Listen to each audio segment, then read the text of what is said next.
Welcome back to my channel Jain recipes by Khyati Mehta. Friends, pasta તો આપણે ઘણી વખત ઘરે બનાવતા જોઈએ છે, પણ ઘણીવાર એવું થાય છે કે નાના બાળકોને વેજીટેબલ ભાવતા નથી હોતા, માટે તે પાસ્તામાંથી વેજીટેબલ કાઢીને સાઈડમાં મૂકી દે છે. પણ આજે આપણે પાસ્તા એવી રીતે બનાવશું કે ખ્યાલ જ નહીં આવે કે તેમાં ભરપૂર વેજીટેબલનો ઉપયોગ કર્યો છે. એટલા હેલ્ધી બનાવશું જેથી કરીને બાળકો તેને હોશે હોશે ખાઈ જશે. તો ચલો ફ્રેન્ડ્સ, આપણે હેલ્ધી વેજીટેબલ પાસ્તા બનાવવાનું સ્ટાર્ટ કરીએ હવે. જો તમને મારી આજની બતાવેલી રેસીપી ગમે તો મારી ચેનલને સબસ્ક્રાઈબ જરૂરથી કરજો અને સાથે સાથે બેલ આઇકન પર પણ ક્લિક કરજો. ફ્રેન્ડ્સ, પાસ્તા બનાવવા માટે સૌથી પહેલાં આપણે તેની ગ્રેવી રેડી કરશું. યુઝ્યુઅલી તો પાસ્તા બનાવવા માટે આપણે રેડ, વ્હાઇટ અથવા તો પિંક સોસ બનાવીએ છીએ, પણ આજે હેલ્ધી પાસ્તા બનાવશું જેની ગ્રેવી વેજીટેબલથી બનશે. માટે એક કઢાઈમાં તેલ ગરમ કરવા માટે મૂકશું. તેલ ગરમ થાય ત્યારબાદ વારાફરતી બધા વેજીટેબલ એડ કરશું. સૌથી પહેલાં મેં અહીંયા પમ્પકિન લીધું છે, જેને મેં રફલી ચોપ કર્યો છે.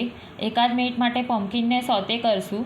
ત્યારબાદ રફલી ચોપ કરેલી દૂધી એડ કરશું.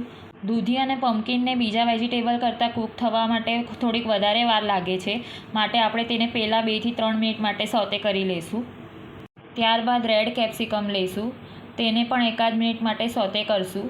ને ત્યારબાદ રફલી ચોપ કરેલા ટમેટાં અને કોબી લઈ લઈશું. ત્યારબાદ કોથમરીની જે સ્ટેમ્સ હોય તે એડ કરશું. જો તમારી પાસે સેલરી અવેલેબલ હોય તો તમે કોથમરીની સ્ટેમ્સની બદલે સેલરી લઈ શકો છો. મારી પાસે અત્યારે તે અવેલેબલ નથી, એટલા માટે મેં કોથમરીની સ્ટેમ્સ લીધી છે. બધું એકાદ 2 મિનિટ માટે સોતે કરી લઈશું. ત્યારબાદ મેં અડધો કલાક માટે કાજુ પાણીમાં પલાળીને રાખ્યા હતા, તે પાણી શીખે જ એડ કરી દઈશું. ત્યારબાદ સ્વાદ પ્રમાણે મીઠું એડ કરી દઈશું ને ત્યારબાદ કાશ્મીરી મરચું એડ કરશું, જેનાથી કલર ગ્રેવીનો થોડોક રેડ આવે એટલા માટે તે એડ કરી રહ્યા છે. બધું પ્રોપરલી મિક્સ કરીને કઢાઈને લીડથી કવર કરીને કૂક થવા દઈશું. 5 થી 6 મિનિટ જેટલો સમય થઈ ગયો છે. તમે જોઈ શકો છો વેજીટેબલ એકદમ પ્રોપરલી સોફ્ટ થઈ ગયા છે. માટે હવે આપણે તેની ગ્રેવી રેડી કરી લઈશું.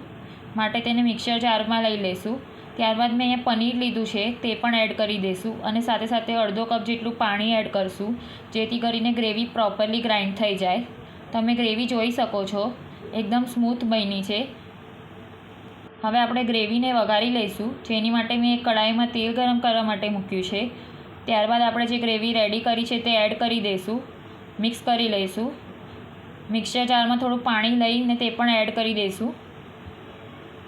બધું મિક્સ કરી લઈશું ને ત્યારબાદ સ્વાદ પ્રમાણે મીઠું એડ કરશું. ગ્રેવી વેજીટેબલની બનાવતા વખતે આપણે મીઠું એડ કરેલું, માટે તે હિસાબે એડજસ્ટ કરીને લઈ લઈશું. ત્યારબાદ ઓરિગેનો, ચીલી ફ્લેક્સ અને મિક્સ હર્બ્સ એડ કરશું. ત્યારબાદ રેડ ચીલી સોસ અને ટમેટો કેચઅપ એડ કરશું. તમે તમારી તીખાશ પ્રમાણે રેડ ચીલી સોસ ઓછો વધારે લઈ શકો છો અને થોડોક ટેસ્ટ ટેંગી આવે એટલે માટે મેં ટમેટો કેચઅપ એડ કર્યો છે. બધું પ્રોપરલી મિક્સ કરી લઈશું. હવે મેં અહીંયા પેને પાસ્તા બોઇલ કરીને રાખ્યા છે, તે એડ કરી દઈશું. તમે કોઈ પણ શેપના પાસ્તા લઈ શકો છો. હવે મેં બેઝિલ લીવ્સ લીધા છે, તે રફલી હાથેથી ચોપ કરીને એડ કરી દઈશું. ત્યારબાદ બધું પ્રોપરલી મિક્સ કરી લઈશું. હવે ગ્રેવીની ક્વોન્ટિટી મને પાસ્તા કરતાં વધારે લાગે છે, માટે મારા પાસે હજી બીજા થોડાક પાસ્તા એક્સ્ટ્રા બોઇલ કરેલા પડ્યા હતા, તો તેમાંથી હું થોડાક એડ કરી રહી છું. બધું પ્રોપરલી મિક્સ કરી લઈશું ને કઢાઈને લીડથી કવર કરી દઈશું ને 2 મિનિટ માટે ગ્રેવી અને પાસ્તા બેઉ પ્રોપરલી એકબીજા સાથે ભળી જાય એટલા માટે કૂક કરવા માટે મૂકશું. 2 મિનિટ થઈ ગઈ છે તો આપણા પાસ્તા બનીને રેડી છે. આપણે જે પાસ્તા રેડી કર્યા છે તે 3 જણ માટે ઇનફ છે. હવે તેને આપણે સર્વ કરી લઈએ. થોડીક ચીઝ ગ્રેટ કરીને પાસ્તામાં એડ કરી દઈશું. ત્યારબાદ થોડાક ચીલી ફ્લેક્સ સ્પ્રિંકલ કરી દઈશું. ત્યારબાદ સૌથી છેલ્લે પાસ્તાને બેઝિલ લીવ્સથી ગાર્નિશ કરી દઈશું. તો આપણા હેલ્ધી વેજીટેબલ પાસ્તા બનીને રેડી છે. તમે જોઈ શકો છો તે કેટલા મસ્ત બન્યા છે તે. ફરી મળશું નેક્સ્ટ રેસીપી સાથે. Bye bye.